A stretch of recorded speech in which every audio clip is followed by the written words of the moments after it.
welcome President and CEO Linda Johnson. Thank you, Nina. This is such an exciting day for the library and for the community. Maybe, I'm not sure who's happier, the people, the neighbors who have been peering through the windows for weeks, or the staff that's been hard at work making sure that we were ready for today. But this library is beautiful, and makes me happy just walking through the doors. So I'll thank everybody individually in a minute, but couldn't say a few words without starting there. This library actually first opened in 1945 after 10 long years of advocacy by local residents. And a short while later, it moved to this location here on Church Avenue. And as the community grew, so did the building, doubling in size in 1961. And since then, East Flatbush has had some of the most dedicated patrons in the borough.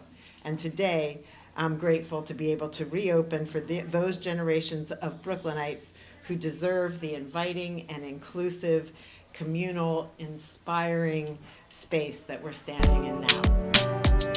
Thanks to the work of Levin Betts, who continuously design innovative spaces for Brooklyn Public Library, the new East Flatbush Library serves the evolving needs of the neighborhood, offering a wide range of services and resources and programs for people of all ages. I hope you all got a chance to walk around and see the little tiny chairs and the little tiny mice that work on the little tiny screens, and I love those little elephants. Never can help myself from sitting on one of them. The library's architecture preserves the best of the past while playfully beckoning the future with the future. Skylights and large windows allow ample natural light to flood the interior. The open layout encourages exploration and invites patrons to not only engage with books and games, but also with their neighbors. And the best thing about every community library is the fact that it is, in fact, the town square of the neighborhood. It is designed to attract people of all generations, of all backgrounds, so that you can come here, you can learn, but you can also learn from each other, not just from the materials that we have here for you. And the idea is that it becomes a place to discuss the dilemmas of the day, the things that are on your minds, that are on your children's minds, that are on your parents' minds. And so we encourage everybody to come often and to take full advantage of what we have. And so in keeping with our mission and with all of these dreams and desires we have to the community, we embarked on a process to figure out exactly what this library should comprise. And we had workshops and we had people talk about what they dreamed for this space.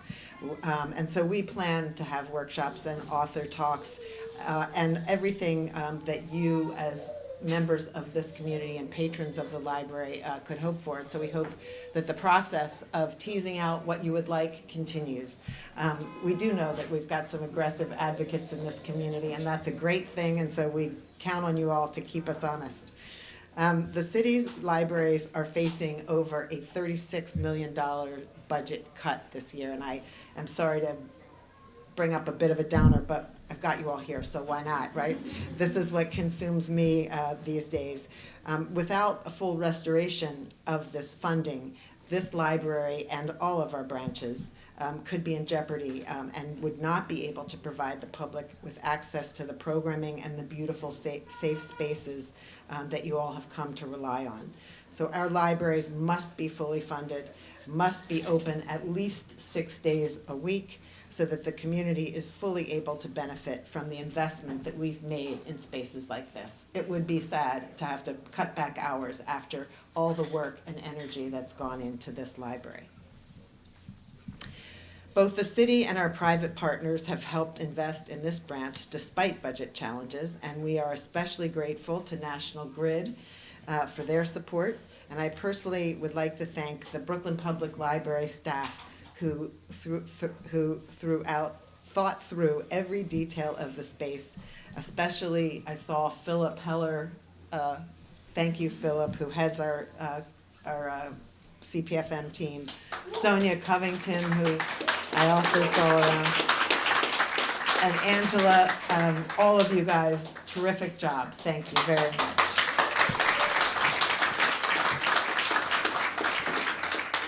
And I'm not sure who was more excited about the opening of this space, Taina Evans or me.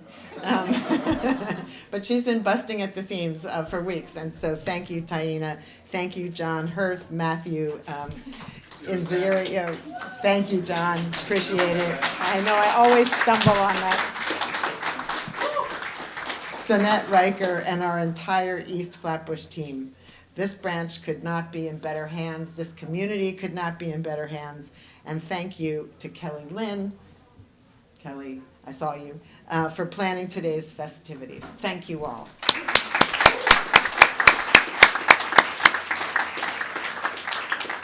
And now that the library is once again a vibrant space, I hope that everyone in the neighborhood feels welcome and respected in their new space, from those who advocated for a decade for the library's founding back in 1945 to the newest generation of patrons who's totally ignoring me, as they should be, especially the 4th grade class at PS 233, Langston Hughes, and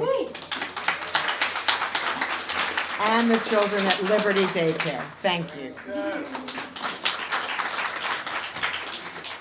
The Department of Design and Construction has turned a 70-year-old branch into a gorgeous gathering space for the community that embraces the rich cultural tapestry of the neighborhood and strives to empower individuals of all ages. And I'm pleased to be joined today by DDC Commissioner Tom Foley.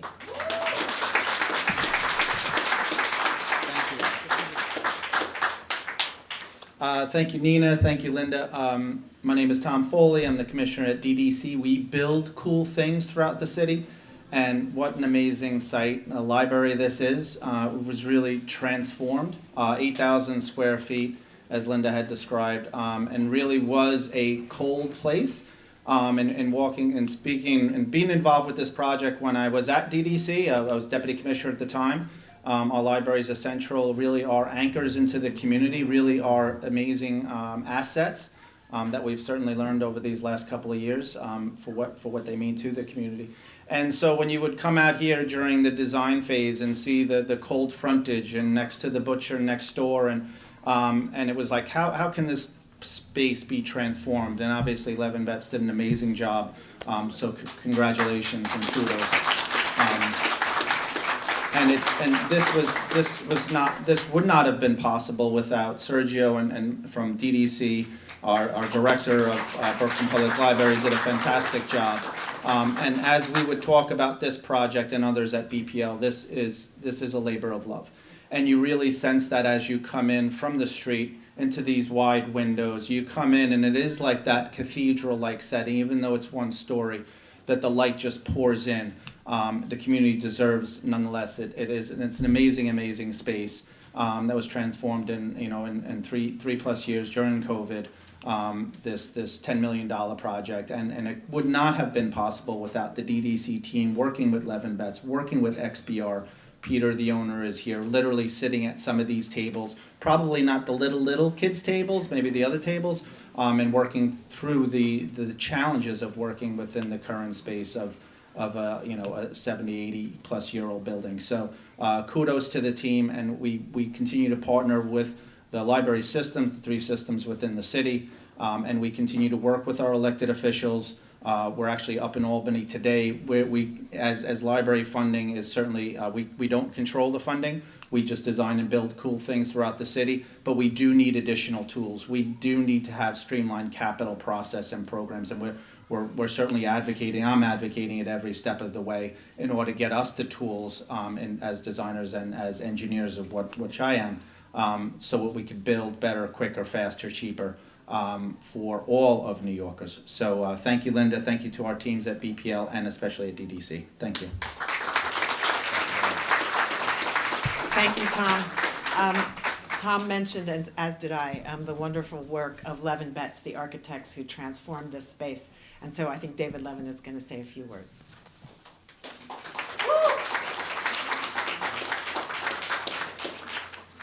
I'm sorry, both of you. Yeah. Wow. We're overwhelmed and sort of brimming with joy to see all of you here today in this space that we've been working on. in concert with BPL and DDC and everybody for a number of years. So we're going to keep our comments brief since there's a lot to be said, and I think we should just be enjoying the day, and you probably don't need to hear architects talk more about their work. And since we are the architects in the project, just a part of all who contributed to the renovation, we want to say a few words about the building and the history and what we hope the renovation means for the people who will be using this branch. But first, we want to thank everyone from BPL and DDC on the support from the city, XBR, the contractor, and all of our staff and consultants who have worked on the project over the years. We want to specifically thank Angeline Corona and Sergio Vasquez, Angeline from BPL and Sergio from DDC, for their guidance and thoughtful direction as we move through the process of working on this project. So quickly, a bit of a history, as Linda was referring to. The building, the first building on this site, when it opened up, it had a large glass storefront onto the street. So people in the library were connected with the life of their community. Later on in a renovation, when the building was expanded to more than twice the size, at a different time in, let's say, the social life and the economic sort of well-being or not so well-being of the city, the building was more closed down towards the street, and natural light was starved. This renovation, what we sought to do was to kind of embody those two ideas about visibility out to the community and back in, as well as the access to light. Visibility to the community and opening up the street front allows people to see themselves within the context of their community, and light, as you see in the skylights from above, enables people to see the sky and to understand the passage of the sun and the temperature and the weather and the climate throughout the day, as well as to aspire, to look up and to dream while they're learning, and to think about the fulfillment of their futures. Thank you. Thank you so much. Thank you. You know, he's an architect. He can't help himself but talk about the light, right? But it's beautiful. And so thank you guys. Appreciate it. Really gorgeous. So this is really a great day for us. We have a few elected officials who have been so supportive of all of our work, of course of this branch in particular, and who have a long history of supporting Brooklyn Public Library. So thank you all for your leadership and your guidance. We wouldn't have the funds to make these beautiful buildings without your advocacy and support. And so I'd like to start by welcoming the Borough President Antonio Reynoso, a good friend to Brooklyn Public Library. Thank you so much. Good morning. Good morning. My name is Antonio Reynoso, and I'm the president of the greatest borough in the city of New York, which is Brooklyn, first and foremost. And I'm so excited to be here to officially welcome our borough back into the beautiful, new and improved East Flatbush Library. Round of applause for that, please. This is not just about a couple of new chairs and a paint job, right? Renovations like this are important, especially in communities like this. Our libraries are some of the last truly public institutions standing. They're places where people can curl up with a good book at no cost, places where our communities can freely find community and shelter in the rain, and places where ideas are exchanged, not money. When we neglect them, when we defund them, or we wait too long to fix them up, we obscure that value. Our communities start to forget what incredible services and our public libraries can provide when equipped with what they need to innovate and expand. Because make no mistake, libraries are revolutionary. They stand for democracy in thought, for unity in learning, for equity in access. And captured within the information housed here are the catalysts for dreams within us that can multiply tenfold across generations and far beyond the limits of our city. That's why states across the country are seeking to police them, banning books that tell Black and brown stories, that capture queer experiences and offer our people windows into our own potential to be free, expansive, and bigger than ever. But Brooklyn Public Library and our incredible branch libraries have always met these challenges toe to toe, finding new ways to reach those within our borough and beyond. Like BPL's award-winning Books Unbanned initiative, which we're extremely grateful for, and incredible spaces like this one. That's what it's all about. Bringing people in, giving kids a safe space to be kids, reminding the city and the world what libraries are all about. So please enjoy everything the East Flatbush Library has to offer. The warm sunlight through these massive windows, the lightning fast new tech, the Storytime Center, all of it. Bring your family, bring your friends, bring your neighbors. I want to thank those who made these renovations possible. Linda Johnson, of course, the president of the Brooklyn Public Library and CEO. Thank you so much, Linda. Nina Collins, who's the chair of the Brooklyn Public Library that we saw first. And Thomas Foley, of course, the commissioner of the Department of Design and Construction. This is what it means when the city actually works together. These are the type of things that we can create. And of course, I want to thank East Flatbush Library Manager John Hutt and all of the branch staff. Yes, give them a round of applause. Who are going to bring this beautiful space to life every single day. And I want to thank everyone else, the students of PS 233 and the kids of Liberty Daycare who are in those rooms right now having a good time while you guys have to listen to me. And to LA Blacksmith, who is here bringing the tunes.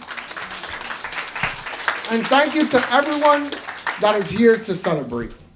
Now, since we're in the house of words, it's only fitting that I leave you with the wise words of the greatest poet ever to come from our borough, Christopher Wallace, or the notorious B.I.G., who said, "Spread love is the Brooklyn way." Thank you so much for having me here. Seriously. See, he really is a great friend to libraries. That was a beautiful message. Thank you very much. And now, it is my great honor, and I couldn't be happier to welcome to the podium Inez and Charles Barron.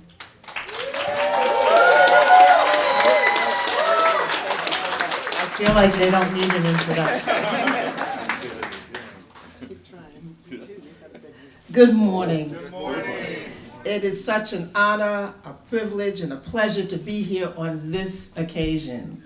First, I want to say I give honor to God, who's the head of my life, and to whom I look each and every day to protect me, to direct me, to correct me, and to favor me. And I just want to say this is fantastic, this is fabulous, and we're so pleased to see that the completion of what it is that we planned. You know, Brooklyn is a great borough. We've got lots of people here, we've got lots of establishments, and we've got a partnership with the Brooklyn Public Library that I'm pleased to say is one that we have positive interactions. You know, some of our agencies, we have to really push and tug and get them to do the right thing. But as a child growing up, the library was very important to me. My parents both worked, so they got home a little later. So they would tell me, okay, go to the library until we get home. So that was a place where I spent a lot of my time. And I did the same thing with my children growing up. And I've got grandchildren who live one block up, right across the street. And they've been asking me, Grammy, when's the library going to open? When it's going to open? So here we are, and they're going to be excited. We've got a library that has all of the amenities that can possibly be had. You know, back in antiquity, when we talked about the library at Alexandria in Africa, there were great books, there were great volumes. But the library has evolved to become so much more than just a book. We've got meeting spaces, we've got the opportunity for people to come together and exchange ideas. We want people to open the books and question what's in there and challenge it and improve on it and not be afraid to move forward, not be locked into things that have been thoughts in a kind of closed environment. So we're excited about this opportunity. We're glad this day has come. And we tell you, hold on, there's more coming. Because in about 3 years, we're going to be meeting again at the New Lots Library in our area over there. And we've been engaging the community. And that's what's so important. You can't have people in their ivory towers dictating to you what's going to come into your community. You've got to have an exchange, you've got to have a dialogue, you've got to have people that are going to be using those services telling you what they want. And that's what we have here. We're so pleased to have that kind of partnership, and we look forward to moving on to greater and greater and greater things because there's more to come. Thank you so much. Thank you. All right, now let's get in trouble with me. Black power. Black power. Even white people say black power. All right, that's what reading will do. That's what reading will do. It'll make you feel powerful. I want to acknowledge my son Jelani and his wife Kristen. And if you notice, Kristen, she's not overweight. She's waiting to have our 5th grandchild any minute now. So I want to thank them for coming. And we have a great partnership, and y'all got to get your black mayor. Look how quiet they got. See, that's all you have to say. That's all you have to say. To do the right thing and give the right amount of money to our libraries. And don't tell us it won't be cut. I won't get too nervous. I'll be finished. Don't tell them that it won't be cut, because there are cuts. There are cuts from the last budget, and we can't withstand more cuts to the library as the police get $11 billion in their budget. Let the church say amen. Thank you very much. So I just want us to, in addition to appreciate the structure and everything that my wife said, and yes, African people should be very proud. We gave literacy to the world. We were the first to write the hieroglyphs and teach the world how to read and write. African people did this. So there's no way that we can be the mothers and fathers of science, astrology, astronomy, and all these things, mathematics, and then come into the 21st century and our children have problems with math or science. This is the greatness of a library. So we wanted to come by, and as Inez said, we're going to have another new library built from the bottom up as we have. This is our district. I appreciate it being in your borough. It's in your borough, but this is my district. I just want to let you know that, Antonio. Know that. So we appreciate everything. God bless you all. Let's stay strong. Leaders are readers. Thank you. Thank you, Charles and Inez. Always a pleasure to have you in the house. And now, it's a great pleasure to introduce to you Chi Osei, who is not only a wonderful council person in Brooklyn, but he chairs the Committee on Cultural Affairs and Libraries and a whole lot of other things, but we really care about the library piece. So please join me up here. Thank you for your leadership. Good morning and good afternoon, everyone. When I walked in, I was told that the library before this reconstruction did not have any windows. So it's nice to see that not only will the kids be receiving some vitamin D, but also vitamin B, and that B stands for books. Libraries are only year-round third space in the city, and if you haven't heard of the concept of the third space, Starbucks tried to capitalize on it. But our first space is our home, our second space is work, and our third space is a place outside of those two spaces that we can attend, hopefully for free, to explore an array of different options and passions. And our libraries here in New York City, where we have the largest library system in the country, is a third space that is not only useful to our youth, our seniors, all age ranges, but it's also a space that is currently under attack. And as we've heard from previous speakers today, there are cuts that are looming within the city budget that this mayor is putting forward that would damage our third space, damage this public space, which is our libraries. This right here in the space that we're standing in today is a testament to what an investment in democracy looks like. This space not only offers books and reading to our youth, but it's a cooling center throughout the summer. It provides Wi-Fi to those that may not be able to afford Wi-Fi or do not have access to Wi-Fi. It's a meeting space for individuals. Our libraries have been supporting migrants and newcomers that have been coming to our city. This space, again, is a testament to the democracy that we're trying to protect in this country. As the borough president spoke about before, we're seeing states in this country ban black curriculum, ban books about black history, about LGBTQ history. So who are we as a city here in New York? What are we going to let the rest of the country know about what we stand for if we're going to allow our libraries to be cut? So while we're all here celebrating this third space amongst our vast city of third spaces, let's let those who are in power, those who are in charge, know that we cannot afford to cut our libraries, and if anything, we need to be investing deeper into our libraries. So thank you so much, and congratulations to everyone who made today possible. Thank you. Can we have a round of applause for all the elected officials who spoke? You guys are awesome partners. You spoke beautifully and from the heart, and it sounds like it sounds like we wrote your speeches. We didn't. Trust me, everybody. This comes from their hearts, and that's why it's such a great partnership. Thank you.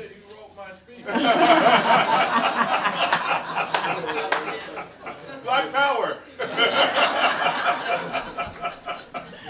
Yeah, he believed that. Now, please, help me welcome Renee McClure from National Grid.